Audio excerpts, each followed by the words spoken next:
The rain hammered against the sidewalk as I pressed myself deeper into the doorway, trying to become invisible. My hands trembled as I fumbled with my phone. The screen cracked from when it had fallen during this morning's argument. No, not an argument. Arguments implied two people having a discussion. What happened this morning was Tyler losing his temper again, and me taking the brunt of it. I pulled my coat tighter, wincing as the fabric brushed against the fresh bruises on my ribs. The makeup I had carefully applied to cover the marks on my jaw and cheekbone was probably running in the rain by now, but I could not go home. Not yet. Not until I was sure he had left for his poker game. 3 years. 3 years I had been trapped in this nightmare with Tyler Morrison. The man who had swept me off my feet with charm and promises, only to reveal his true nature once I had moved into his apartment. By then, I had already quit my job at his insistence, distanced myself from my friends because he said they were bad influences, and cut ties with my family because he convinced me they did not understand our love. I had no money, no support system, nowhere to go. I was 26 years old and completely alone. A sleek black Mercedes pulled up to the curb in front of the Italian restaurant across the street, its headlights cutting through the rain. The back door opened, and a man emerged, tall and imposing even from this distance. He wore an expensive suit that probably cost more than I used to make in 6 months, and even the rain seemed to avoid him as two men with umbrellas materialized at his sides. I watched, transfixed, as he paused before entering the restaurant. For just a moment, his gaze swept across the street, and I could have sworn his eyes locked onto mine. Even in the darkness and rain, I felt the intensity of that look. Then he was inside, the door closing behind him, and I was alone again with the sound of the rain and my racing heart. My phone buzzed. A text from Tyler. "Where are you? Get home now." My stomach clenched. I checked the time.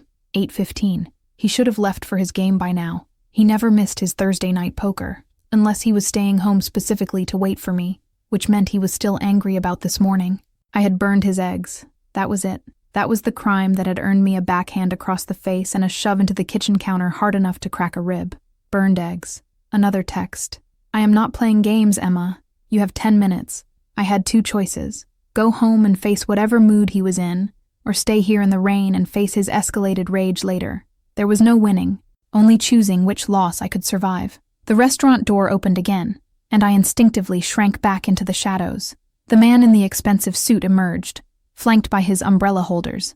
But this time, instead of getting into his car, he looked directly at me, not a casual glance, a focused, deliberate look that pinned me in place. He said something to one of his companions, then crossed the street, walking straight toward me. Every instinct screamed at me to run, but my legs would not cooperate. I could only watch as he approached, his presence somehow both threatening and compelling. As he drew closer, I got my first real look at him. He was probably in his late 30s, with dark hair swept back from a face that could have been carved from marble. Sharp cheekbones, a strong jaw, and eyes so dark they appeared almost black in the dim light. There was something about him that radiated danger, but not the chaotic, unpredictable danger of Tyler. This was controlled, purposeful danger, like a predator who knew exactly how lethal he was and did not need to prove it. He stopped a few feet away, those dark eyes studying me with an intensity that made me want to both flee and stay frozen exactly where I was. "You have been standing in the rain for 20 minutes, he said, his voice a low rumble with just a hint of an accent I could not quite place. "Either you are waiting for someone who is very late, or you are hiding from something." I opened my mouth to respond, to offer some plausible explanation, but no words came out. Up close, he was even more intimidating. Not just his size, though he had to be at least 6'3", but the way he carried himself, the absolute confidence of someone who had never had to doubt his place in the world. "I'm fine," I finally managed, my voice barely audible over the rain, just waiting for the rain to let up. His eyes narrowed slightly, and I realized my mistake immediately. The rain had been consistent for the past half hour. It was not letting up anytime soon, and we both knew it. "Try again," he said, his tone not unkind but brooking no argument.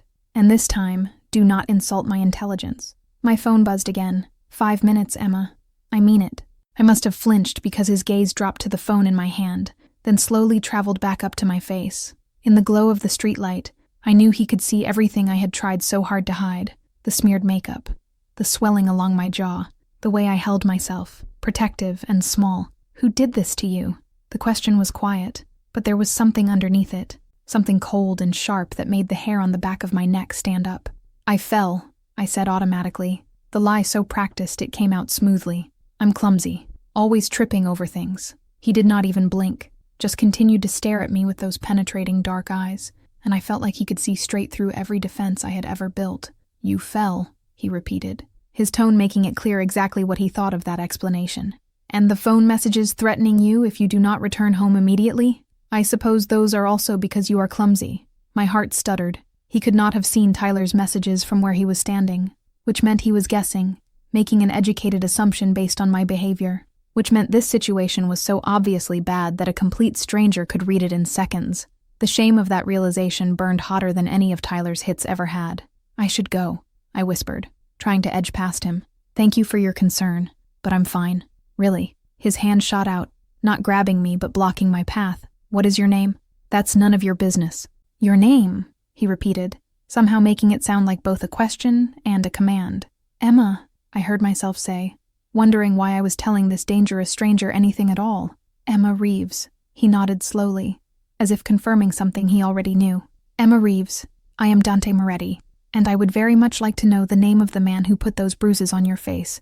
Dante Moretti. The name seemed to echo in the space between us, heavy with meaning I could not quite grasp, but there was something about the way he said it, the way his companions tensed at my presence, the way he carried himself, that told me exactly what kind of man he was. Dangerous, powerful, not someone whose attention you wanted unless you were looking for trouble. And I already had more trouble than I could handle. I don't know what you're talking about, I said, trying one more time to push past him. Please, I really need to go. This time he let me pass, but as I hurried down the sidewalk, I heard him call after me. When you are ready to give me his name, Emma Reeves, you will find me at Bella Nota. Ask for Dante. I will be waiting. I did not look back, could not look back, just kept walking through the rain, each step taking me closer to Tyler and whatever waited for me at home, while my mind replayed Dante Moretti's words over and over. When you are ready, not if, when, as though he already knew that eventually I would reach my breaking point, that eventually I would need exactly the kind of help a man like him could provide. The apartment was dark when I arrived, which should have been a relief, but instead made my anxiety spike. Dark meant Tyler might be waiting in the shadows, or it might mean he had finally left for his poker game and I was safe for a few hours.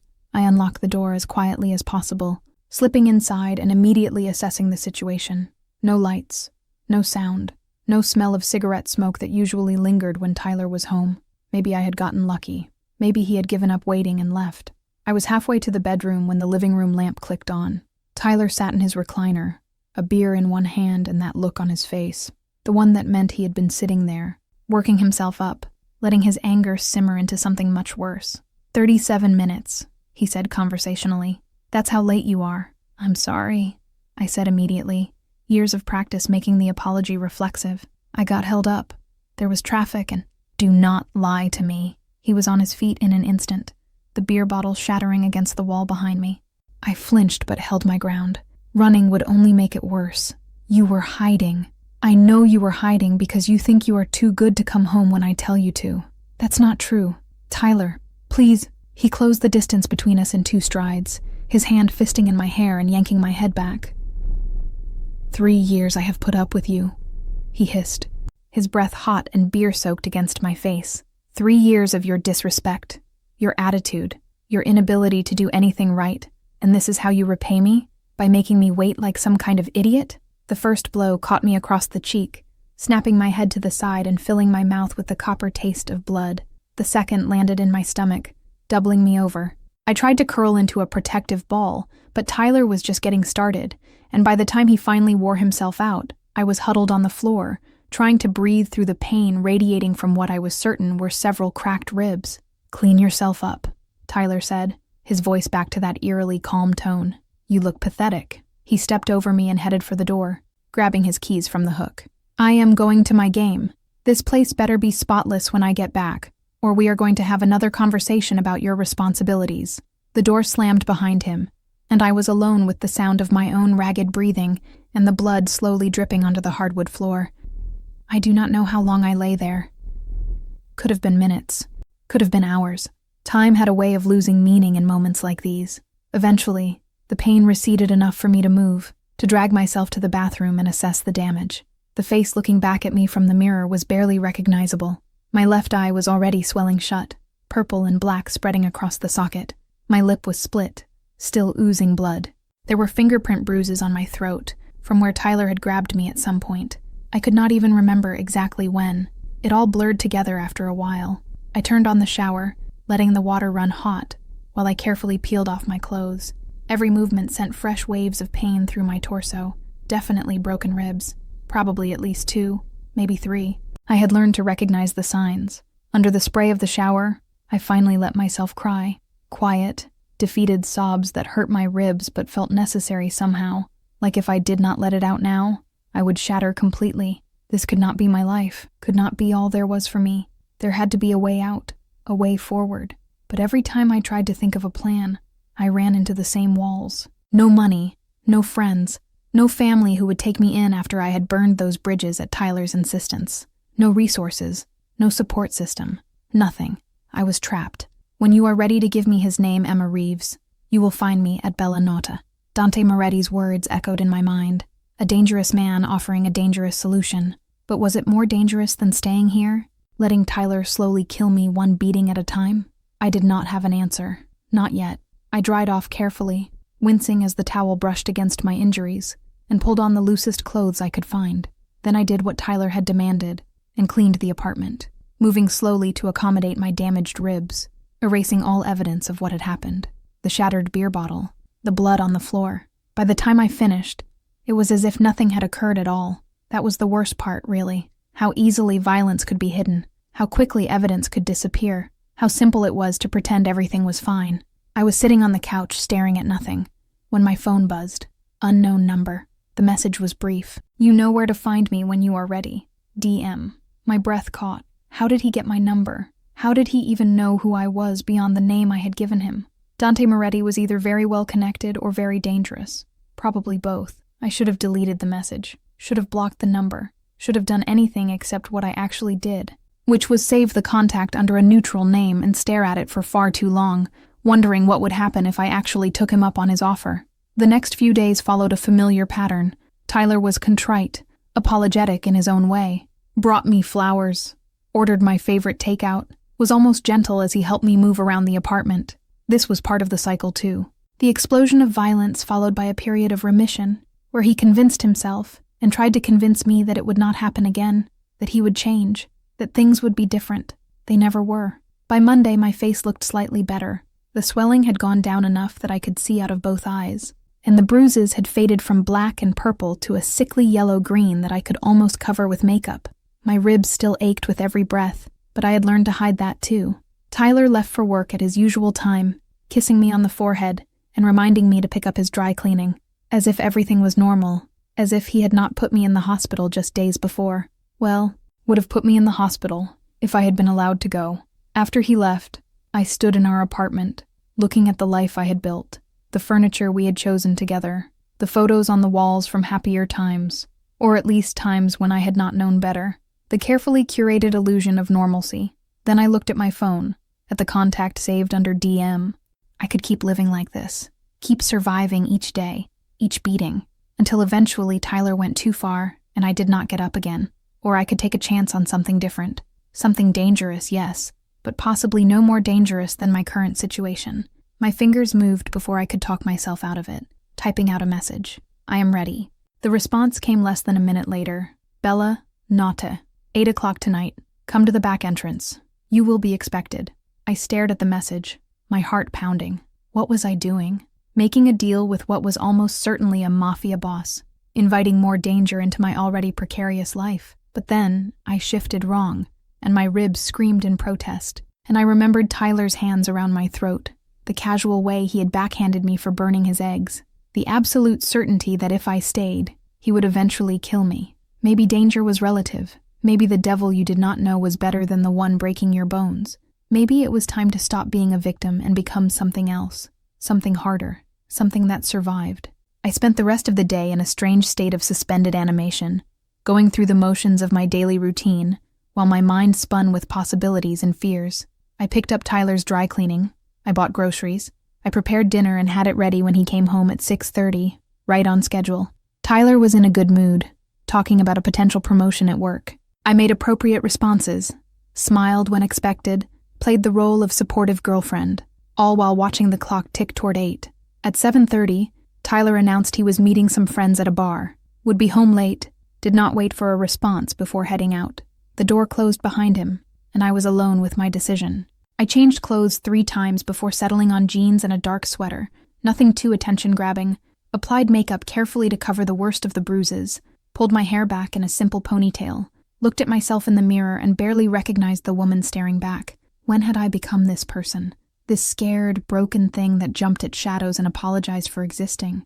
Where had the real Emma Reeves gone? The one who had graduated top of her class, who had plans and dreams, and believed the world was full of possibilities. Tyler had taken her, piece by piece, hit by hit. He had eroded everything I used to be until all that remained was this hollow shell. But maybe, just maybe, there was still enough of the real me left to fight back. At 7:50, I left the apartment and walked the 6 blocks to Bella Notte. It was an upscale Italian restaurant in a part of town I rarely visited, the kind of place with a dress code and a waiting list, the kind of place Tyler would never have taken me, would have said was too pretentious, too expensive, too much effort for what was probably mediocre food. The front entrance was all warm lights and elegant couples waiting for tables. I walked past it to the alley that ran behind the building, my heart hammering so hard I was sure everyone could hear it. A man in a dark suit stood beside a nondescript door, and as I approached, he gave me a single nod. "Miss Reeves?" How did he know who I was? "Yes, this way, please." He opened the door, revealing a narrow hallway that led deeper into the building. I hesitated on the threshold, years of self-preservation instincts screaming at me to run. Nothing good ever came from following strange men into dark buildings. Every true crime podcast I had ever listened to started with a variation of this exact scenario. But then I thought of Tyler's hands on my throat, and I stepped inside. If you are enjoying this story and want to see what happens when Emma finally confronts her abuser with Dante's help, make sure to like and subscribe to the channel. Hit that notification bell so you do not miss the next part of this intense journey. Your support means everything. The hallway opened into what appeared to be a private dining room, elegantly appointed with dark wood paneling and dim lighting. A table sat in the center, already set for 2, and standing beside it, exactly as commanding as I remembered, was Dante Moretti. He turned as I entered, his dark eyes taking in my appearance with a thoroughness that made me feel exposed. I resisted the urge to wrap my arms around myself, to hide the evidence of what Tyler had done. "Emma Reeves," he said, my name sounding different in his accent. "Thank you for coming. I am not sure I had much choice." A slight smile touched his lips. "You always have a choice. That is what tonight is about. Choices." He gestured to the table. "Please sit. You must be hungry." I was not, but I sat anyway, still trying to figure out what game we were playing. Dante took the seat across from me, and almost immediately, a server appeared with wine and appetizers. The food smelled amazing, but my stomach was too knotted with anxiety to appreciate it. "Tell me what happened after I saw you on Thursday," Dante said, his tone conversational, but his eyes sharp. "Did you go home to him?" There was no point in denying it. He clearly already knew. "Yes." "And he hurt you again." Not a question, a statement. I nodded slowly. "Show me." The command was soft, but absolute. I hesitated, then slowly pushed up the sleeves of my sweater, revealing the fingerprint bruises on my arms, the defensive wounds on my wrists. Dante's expression did not change, but something flickered in those dark eyes, something cold and lethal. "Your face has healed some," he observed. "But that is not all, is it?" I shook my head, hating how exposed I felt, how vulnerable. "Lift your shirt." "Excuse me? I need to see the extent of his damage, to understand what I am dealing with." He leaned back in his chair, waiting. "You came here for help, Emma. Let me help you." My hands trembled as I gripped the hem of my sweater, every instinct screaming at me not to do this. But I had come this far, had taken this risk, might as well see it through. I lifted the shirt just enough to reveal my torso, the massive bruises that covered my ribs in shades of purple and black and yellow. Heard Dante's sharp intake of breath, quickly controlled. 3 broken ribs, I said quietly, pulling the shirt back down. Maybe 4. It's hard to tell. Dante was very still, his hands flat on the table, his jaw tight. When he finally spoke, his voice was carefully controlled. "How long has this been going on?" 3 years. "And you have never gone to the police?" I laughed, a bitter sound. "And tell them what?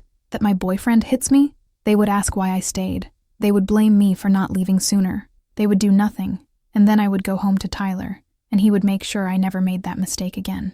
So instead, you came to me. Instead, I came to you, I agreed. Because at least you were honest about what you are. That almost smile again. And what am I, Emma Reeves? Dangerous.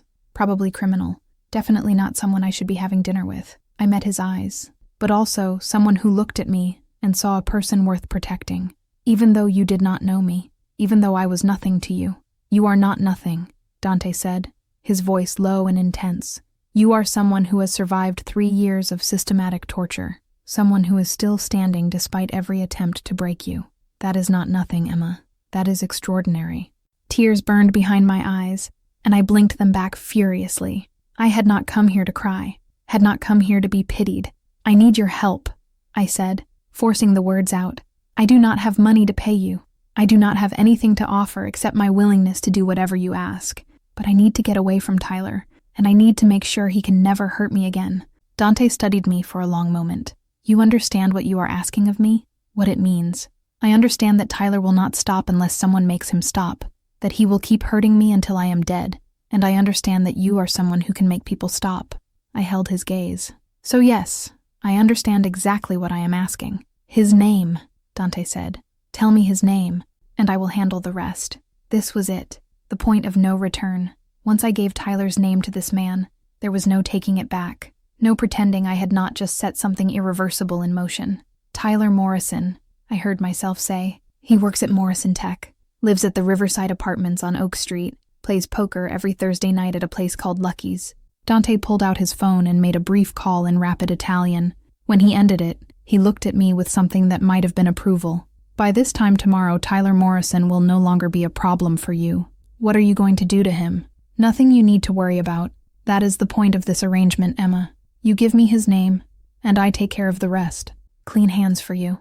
Justice delivered by someone who understands that sometimes the system fails to protect the innocent.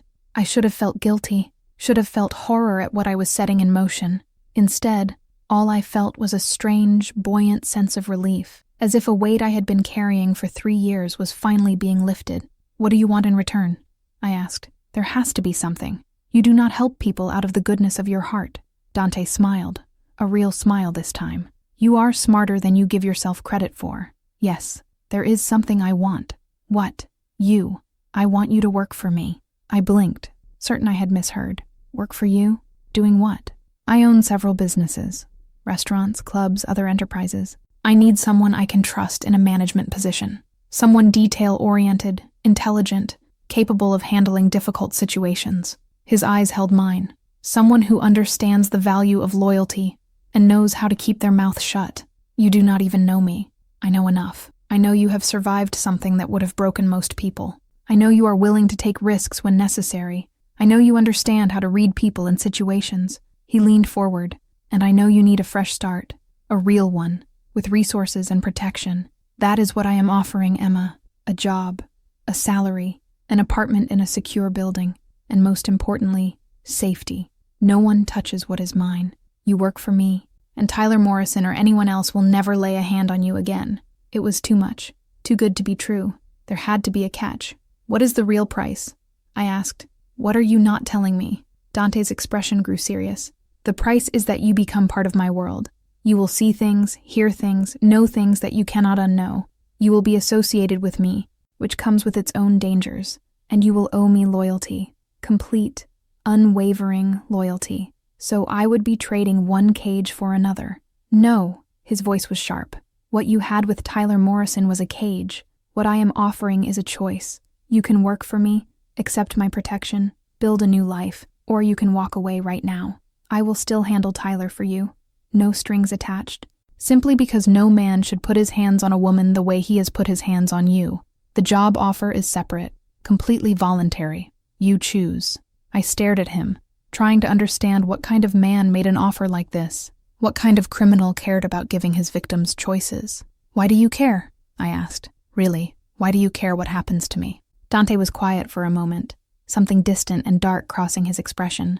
Because 17 years ago, I found my mother in a situation not dissimilar to yours, and I was too late to save her. She died 2 days later from internal injuries her husband had inflicted. So when I see a woman with bruises on her face and fear in her eyes, I do not look away. I cannot look away. He met my gaze. Consider it penance for past failures if you like, or consider it simply the right thing to do. Either way, the offer stands. The raw honesty in his voice, the pain he did not try to hide, told me more about Dante Moretti than any amount of research could have. He was dangerous. Yes, probably violent, definitely involved in activities I did not want to examine too closely. But he was also human, also damaged, also trying in his own way to make sense of a world that was fundamentally unjust. I accept, I said before I could second-guess myself. The job, the protection, all of it, I accept. Dante nodded slowly, satisfaction evident in his expression. Then we have an agreement. Finish your dinner, Emma. Tomorrow you start your new life. The food was excellent, though I barely tasted it. Dante kept the conversation light, asking about my background, my interests, what I had wanted to be before Tyler had derailed everything. I found myself talking more than I had in years, the words spilling out as if a dam had broken. By the time dessert arrived, I felt almost normal, almost human again. It was a strange feeling after so long existing in survival mode. I will have someone pick you up tomorrow at 10, Dante said as we finished. They will take you to your new apartment and help you get settled. Bring whatever you need from the Riverside place, but do not worry about furniture. Everything is already set up for you. That fast? I do not do anything slowly, Emma. It is one of my better qualities. He stood, extending his hand to help me from my chair. One more thing. If Tyler contacts you between now and tomorrow morning, do not respond. Do not engage. Simply forward the messages to the number I am going to give you. He handed me a card with a phone number on it. Nothing else. Just 10 digits that represented my lifeline to this new world. What if he shows up at the apartment? I asked, fear spiking. What if he is there when I get home? He will not be. Dante's voice carried absolute certainty. I have someone watching the building. If Tyler Morrison so much as approaches your door tonight, I will know, and he will be handled immediately. The casual way he talked about handling people should have frightened me. Instead, it made me feel safer than I had in 3 years. Dante walked me to the back entrance, where a car was already waiting. The driver will take you home. Get some rest, Emma. Tomorrow everything changes. I nodded, not trusting my voice. As I moved toward the car, Dante caught my arm gently, his touch careful, mindful of my injuries. One last thing, he said, his voice low. You were right earlier. I am dangerous. I am not a good man by any conventional measure, but I keep my promises, Emma. Remember that. When I say you are under my protection, I mean it absolutely. No one will ever hurt you again. This I swear. The intensity in his eyes, the absolute conviction in his voice, sent a shiver through me. Not fear this time. Something else. Something that felt almost like hope. I got into the car, and as it pulled away from Bellanote, I looked back to see Dante still standing in the doorway, watching until we turned the corner and he disappeared from view. The driver said nothing during the ride, which I appreciated. I needed the silence to process what had just happened. In the span of 2 hours, I had made a deal with what was almost certainly a Mafia boss, arranged for the neutralization of my abusive boyfriend, and accepted a job offer that would completely reshape my life. Any sane person would be terrified. I felt nothing but relief. The apartment was dark when I returned, exactly as I had left it. I checked my phone nervously, half expecting angry messages from Tyler, but there was nothing. Just the steady silence of an empty apartment and my own racing thoughts. I packed a bag with essentials, things I could not replace, photos from before Tyler, from when I still had family and friends, my mother's necklace, the one thing of value I had managed to keep hidden from him, a few books, some clothes, everything else, all the furniture and decorations and illusion of a shared life I would happily leave behind. I was just finishing when my phone buzzed. Unknown number, but I knew who it was before I even looked. Tyler Morrison is at Lucky's. He will be occupied for several more hours. Sleep well, Emma. Tomorrow begins your new life. DM. I stared at the message, wondering how Dante always seemed to know exactly what I needed to hear, how he had known I would be anxious, unable to sleep without assurance that Tyler was not on his way home. For the first time in 3 years, I climbed into bed without fear, without listening for the sound of keys in the lock, without calculating how drunk Tyler might be and what mood he would be in. I simply lay down, pulled the covers up, and fell into a dreamless sleep. I woke to sunlight streaming through the windows and the unfamiliar sensation of peace. For a moment, I could not figure out what was different. Then I realized I had slept through the entire night. No nightmares, no waking every hour to check if Tyler had come home. Just solid, uninterrupted rest. My phone showed 9:15. No messages from Tyler, no missed calls, nothing. At exactly 10, There was a knock at the door. I checked through the peephole and saw a woman in her 30s, professionally dressed, with kind eyes and a warm smile. "Miss Reeves, I am Sophia. Mr. Moretti sent me to help you move." I opened the door, still half convinced this was all some elaborate dream. But Sophia was real, and so was the Mercedes waiting downstairs, and so was the new life I was apparently about to start. "Is this everything?" Sophia asked, eyeing my single duffel bag. "Everything I care about." She nodded as if this made perfect sense. "The new place is fully furnished. If you need anything else, just let me know. Mr. Moretti has given me a budget to make sure you have everything you require." We drove across town to a building I recognized as one of the most expensive in the city. Sophia led me to the 15th floor, to an apartment that was twice the size of the place I had shared with Tyler. Floor-to-ceiling windows, modern furniture, a kitchen with actual appliances, not the tiny efficiency setup I was used to. "This cannot be right," I said, staring at the space. "This must cost thousands a month." "This is your apartment," Sophia confirmed. "Mr. Moretti owns the building. You will not pay rent. That is part of your employment package." "What employment package?" "He never gave me details." Sophia handed me a folder. "Everything is outlined here. Salary, benefits, responsibilities. You will be managing 3 of Mr. Moretti's restaurants initially, with the possibility of expanding your portfolio as you become more familiar with operations. Your start date is next Monday, which gives you a week to settle in and recover." I opened the folder, nearly choking when I saw the salary figure. It was more than I had made in a year at my previous job, more than I had thought possible for someone with my limited recent work experience. "This is too much," I whispered. "Mr. Moretti does not make mistakes when it comes to compensation," Sophia said firmly. "He believes you are worth that amount, and his judgment is usually excellent. Now let me show you around." The tour took 20 minutes. Master bedroom with an ensuite bathroom that was bigger than my old living room. Guest bedroom set up as an office. A balcony with views of the city. Everything decorated in clean, modern lines that felt both expensive and comfortable. "There are groceries in the kitchen," Sophia said. "Basic supplies in the bathrooms. If you need anything else, my number is in the folder. I will check in with you later this week to see how you are settling in." After she left, I stood in the middle of my new living room, trying to make sense of it all. 24 hours ago, I had been a victim, trapped and helpless. Now I was standing in a luxury apartment with a job that paid more money than I knew what to do with, under the protection of a man who apparently kept his promises. It felt surreal, too good to be true. My phone buzzed. Dante Moretti, from the number he had given me. "I trust Sophia showed you everything. If the apartment is not to your liking, we can find something else. DM." I typed back quickly. "The apartment is perfect. Thank you. I do not know how to repay you for this." His response came immediately. "Build a life. That is repayment enough. See you Monday. DM." I spent the rest of the day exploring my new neighborhood, buying things I needed, slowly beginning to believe this might actually be real, that I might actually be free. It was not until late evening that I heard from Tyler. 3 missed calls, followed by a barrage of texts. "Where the hell are you? Get home now, Emma. I am not kidding. You have 1 hour to get back here, or I am coming to find you." I stared at the messages, my old fear trying to resurface. But then I remembered Dante's instructions, and forwarded everything to the number he had given me. The response was almost instant. "Handled. He will not bother you again. DM." I did not know what handled meant, and I did not want to know. But when my phone stayed silent for the rest of the night, when Tyler's increasingly frantic messages stopped abruptly, I knew that whatever Dante had done, it had worked. I was free. The next week passed in a blur. I spent my days setting up the apartment, buying clothes that actually fit properly instead of the oversized things Tyler had preferred.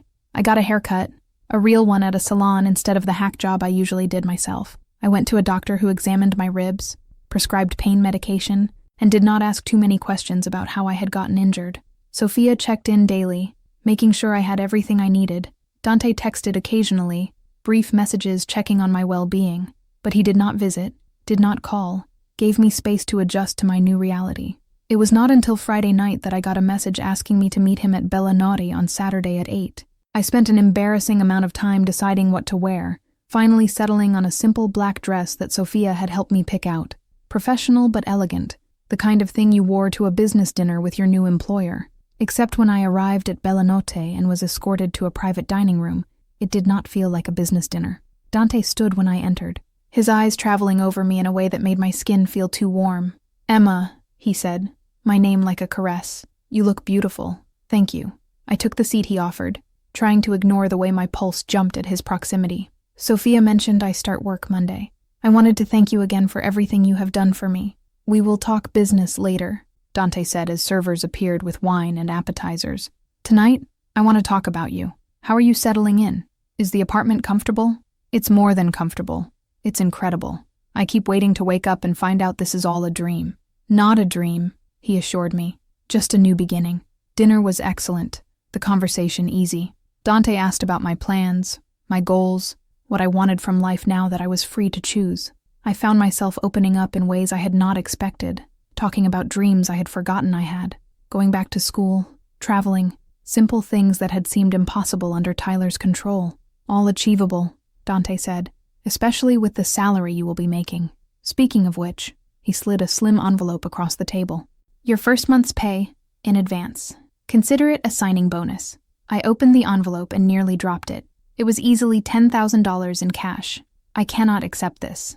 You can, and you will. You have expenses, things you need to replace. Consider it an investment in my newest employee. His eyes held mine. You earned this, Emma, by surviving, by having the courage to walk away, by trusting me enough to take a chance.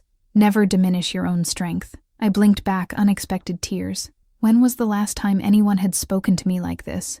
Treated me like I had value beyond what I could provide for them? I do not know how to thank you, I whispered. There is one thing you can do for me, Dante said, his voice taking on a more serious tone.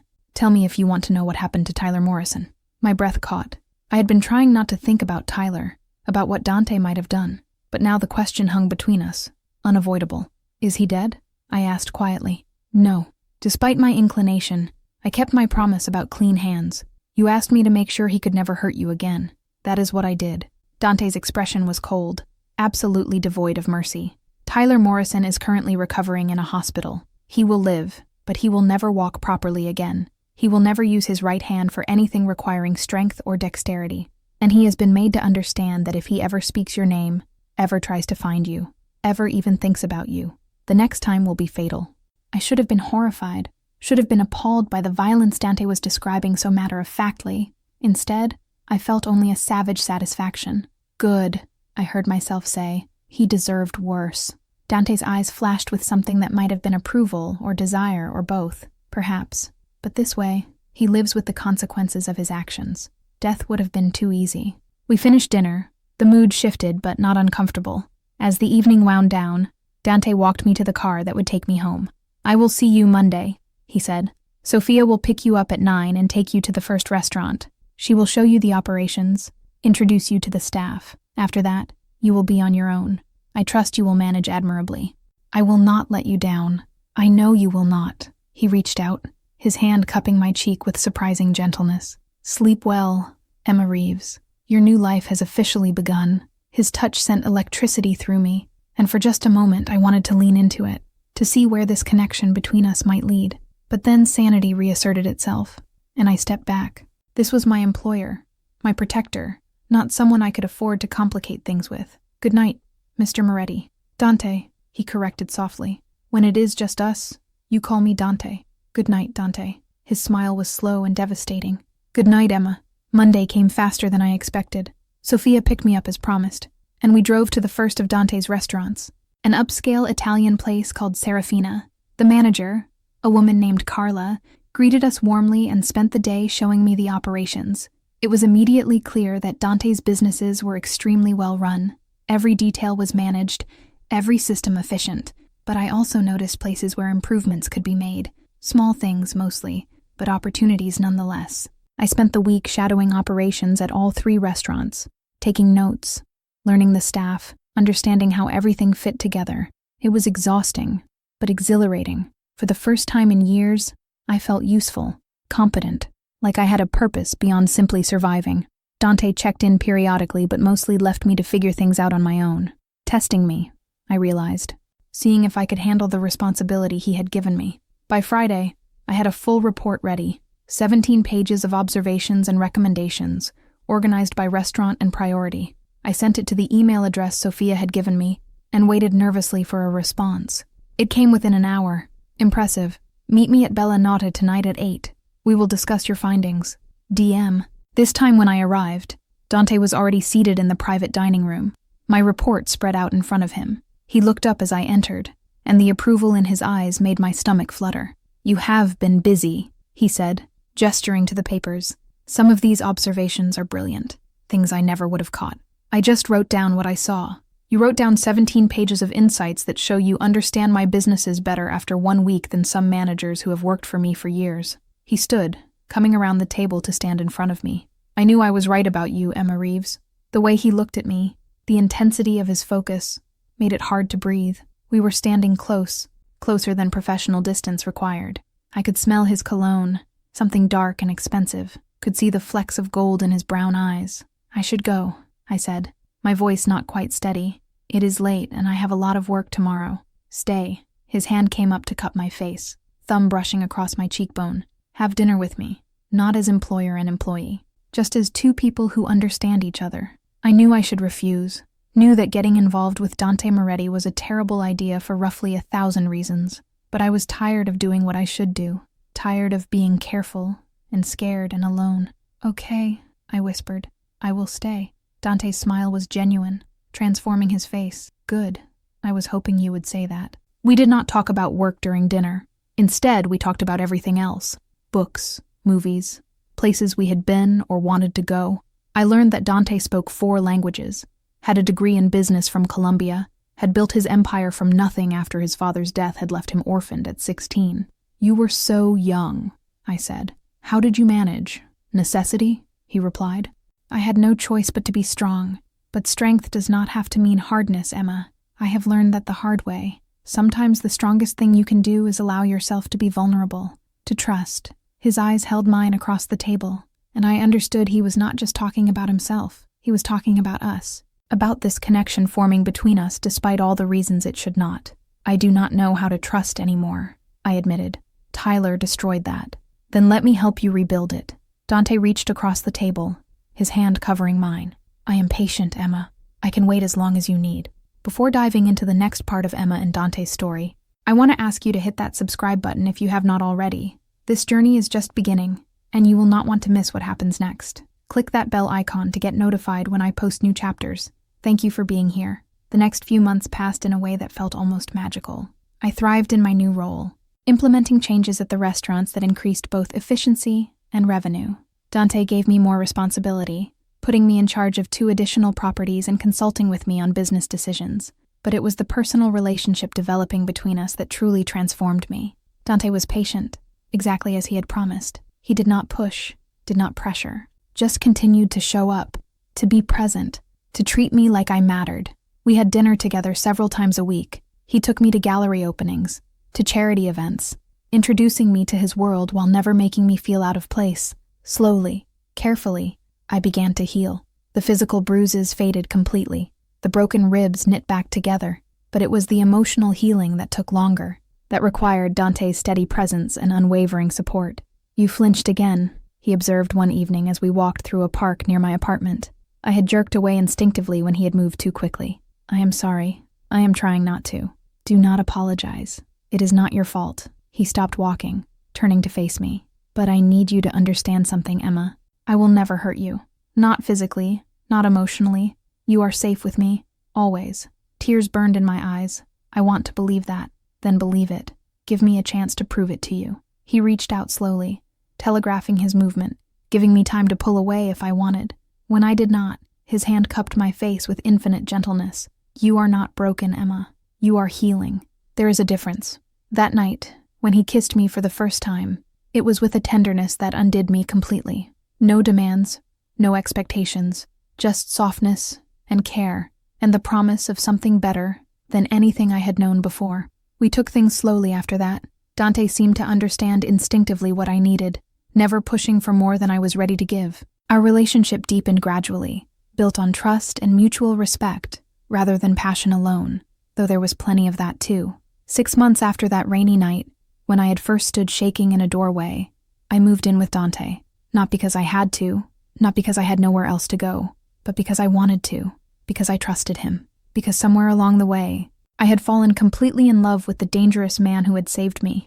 Are you sure about this? Dante asked as we stood in our penthouse overlooking the city. There is no rush, Emma. You can take all the time you need. I am sure, I said, and meant it. You gave me my life back, Dante. My strength, my confidence, my ability to trust. This is not me being dependent.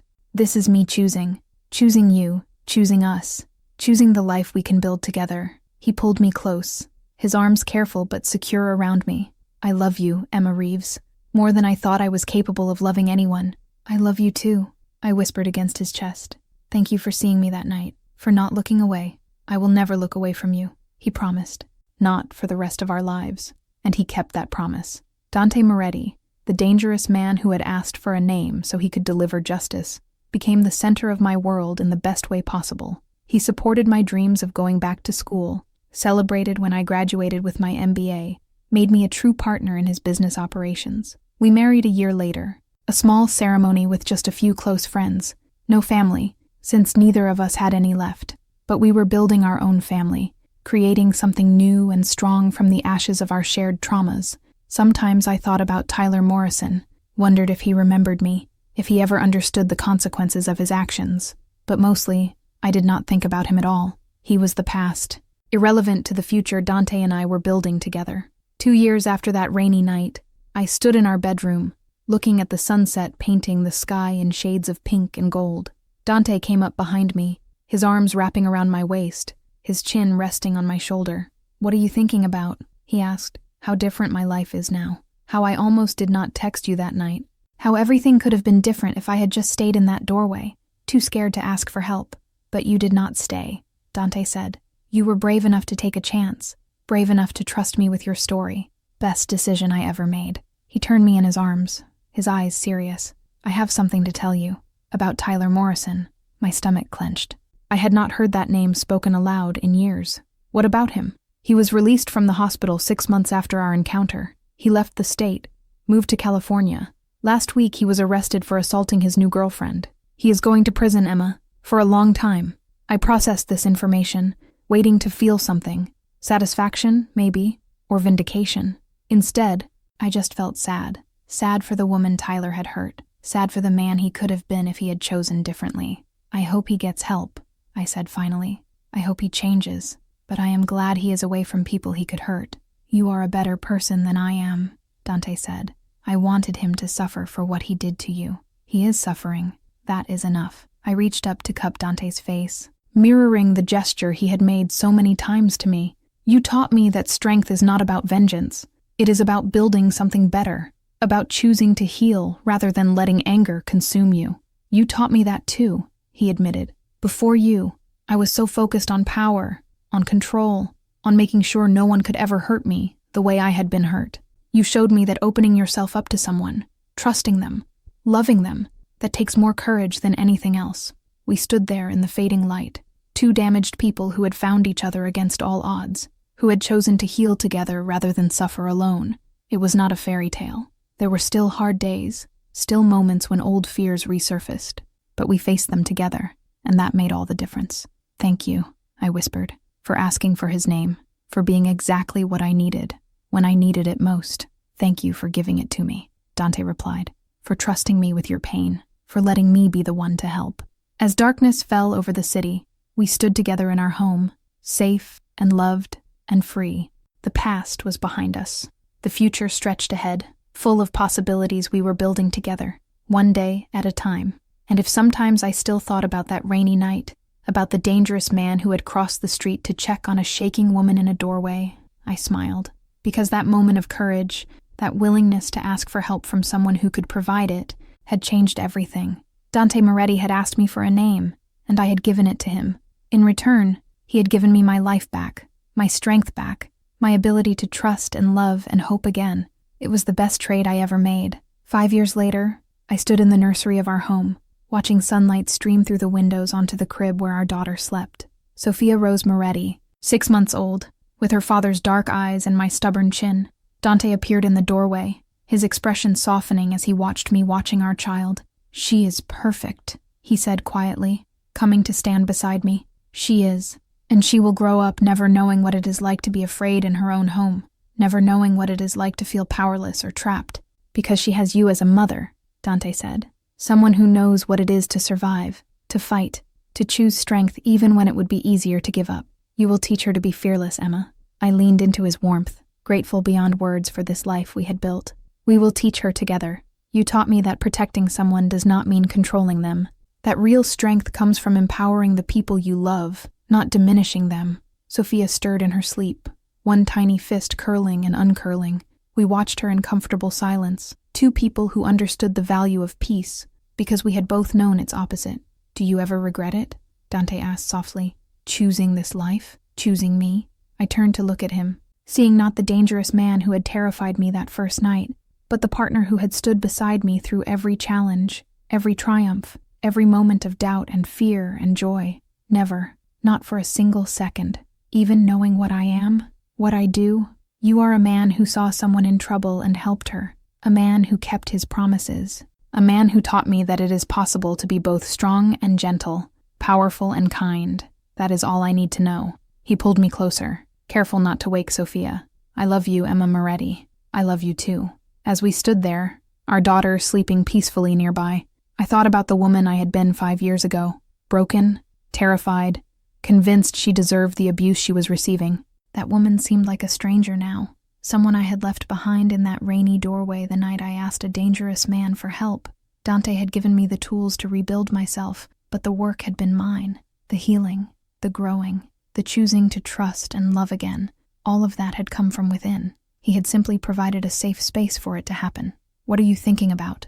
Dante asked, reading my expression the way he always could. How lucky I am. How different things could have been. Luck had nothing to do with it. You made choices, Emma. Brave ones. You chose to ask for help. You chose to trust me. You chose to fight for yourself when you could have given up. That was not luck. That was courage. Maybe he was right. Maybe it was not luck or fate or chance that had brought us together. Maybe it was simply two damaged people recognizing something in each other, seeing past the scars to the strength underneath. Sophia began to fuss, her tiny sounds pulling us from our thoughts. I picked her up, cradling her against my chest, breathing in that sweet baby smell that never got old. Dante wrapped his arms around both of us, creating a circle of warmth and safety. She will grow up strong, I said, looking down at our daughter. She will grow up knowing her worth, knowing she never has to accept less than she deserves, because she will have you as an example. Dante agreed. A woman who survived the impossible, who rebuilt herself from nothing, who chose to create a better life, rather than staying in the one that was destroying her. I kissed Sophia's forehead, then turned to kiss Dante. We did this together. I could not have done it without you. You could have, he insisted, but I am glad you did not have to. As the sun set on another day in our beautiful life, I silently thanked that younger version of myself, the one who had been brave enough to step out of that doorway, to tell a dangerous stranger her troubles, to accept the help he offered even when it terrified her. She had saved us all. That broken, shaking woman had taken the first step toward healing, and everything that followed was because of her courage. I hoped wherever Tyler Morrison was, he had found his own path to change. Not for his sake, but for the sake of anyone else who might cross his path. But mostly, I hoped I never had to think about him again. This was my life now, this beautiful, complicated, precious life, with a man who loved me, and a daughter who would never know what it meant to live in fear. This was the future that Rainy Night had bought me, and I was grateful for every moment of it. Come on, Dante said, gently steering me toward the door. Let's put Sophia down and have dinner. Rosa made your favorite. In a minute, I said, turning back for one last look at our sleeping daughter. I just want to remember this moment, this perfect, ordinary moment, when we are all together, and safe, and happy. Dante stood beside me, his hand warm on the small of my back. There will be thousands more moments like this, Emma. Thousands of ordinary, perfect days. That is what you fought for. That is what you earned. And he was right. This was not the end of my story. It was barely the beginning. There would be challenges ahead, obstacles to overcome, moments of doubt and fear, but I would face them all with Dante beside me, and the knowledge that I was stronger than anything that tried to break me, because I had been broken once, and I had survived. I had rebuilt myself into something harder, wiser, more resilient than before, and no one, not Tyler Morrison, not anyone else would ever have that kind of power over me again. I was Emma Moretti. I was a survivor. I was a fighter. I was loved and protected and valued, and I was finally, truly free. As we left the nursery, Dante's hand in mine, I looked back one last time at Sophia. "I will make sure you never need saving," I whispered. "I will make sure you grow up strong enough to save yourself." It was a promise I intended to keep. A promise that every mother who had ever survived should make to her daughter. The cycle ended here. The fear, the helplessness, the acceptance of violence as inevitable, all of it ended with me. Sophia would grow up in a house filled with love and respect and equality. She would learn that her voice mattered, that her boundaries were sacred, that no one had the right to hurt her. She would see her father treat her mother with gentleness and care, and she would understand that this was the minimum she should accept from any partner. And if, God forbid, she ever found herself in trouble, she would know that asking for help was not weakness but strength, that there were people in the world, dangerous people sometimes, who would still choose to do the right thing, just as her father had done for me. We sat down to dinner, just the two of us while Sophia slept, and talked about our days, our plans, the ordinary details of our life together. It was so beautifully normal, so peacefully mundane, that I wanted to cry from the sheer joy of it. "What?" Dante asked, seeing my expression. "I am just happy. Is that allowed? Am I allowed to be this happy after everything?" "Emma," he reached across the table, taking my hand. "You are allowed to be anything you want. Happy, sad, angry, peaceful, all of it. You earned the right to feel whatever you feel without guilt or shame." "I love you," I said, the words feeling inadequate for the depth of emotion behind them. "I love you so much it scares me sometimes." "I know. I feel the same way." His thumb traced circles on the back of my hand. "But you do not have to be scared. Not anymore. Not with me." And that was the truth of it. With Dante, I did not have to be scared. He had proven over and over again that his promises were not empty words. That when he said he would protect me, he meant it absolutely. That when he said he loved me, it was with his whole heart. We finished dinner and cleaned up together, moving around the kitchen in comfortable synchronization. Then we checked on Sophia one more time before heading to our own room, where we held each other close and grateful. Two survivors who had found each other in the darkness and chosen to walk into the light together. As I drifted off to sleep in Dante's arms, safe and loved and home, I thought about that woman in the doorway one last time. She had been so afraid, so broken, so certain that there was no way out. But she had been wrong. There had been a way out. It had just required a single moment of courage, one desperate text, one dangerous man with a conscience. "Tell me his name," Dante had said, and I had. And everything after that was history. Our history, the story of how two people found each other at exactly the right moment, how they chose to save each other rather than save themselves, how they built something beautiful and lasting from the ruins of their pasts. It was not a fairy tale. It was better. It was real. It was messy and complicated and sometimes still difficult, but it was ours, and I would not trade it for anything. The last thing I remembered before sleep claimed me was the steady beat of Dante's heart against my cheek and his voice whispering in the darkness, "Sleep well, my love. You are safe. You are home. You are mine, and I am yours, and nothing will ever hurt you again." And I believed him. Finally, completely, without reservation, I believed him. That was the greatest gift he had ever given me. Not the apartment or the job or the protection or even the love, though all of those mattered. The greatest gift was the ability to trust again, to believe that good things could happen, that people could change, that there were still heroes in the world even if they wore dark suits and had dangerous eyes. Dante Moretti had seen me at my absolute lowest and chosen to help rather than ignore. He had given me his name when I gave him Tyler's. He had become the villain to the man who hurt me, so he could be the hero to the woman who survived, and I would spend the rest of my life being grateful for that choice, for his courage in crossing that street in the rain, for his decision to care when it would have been easier to look away. Because of him, I was free. Because of me, I was strong. Because of us, there was hope, and that was the only ending that mattered. The end.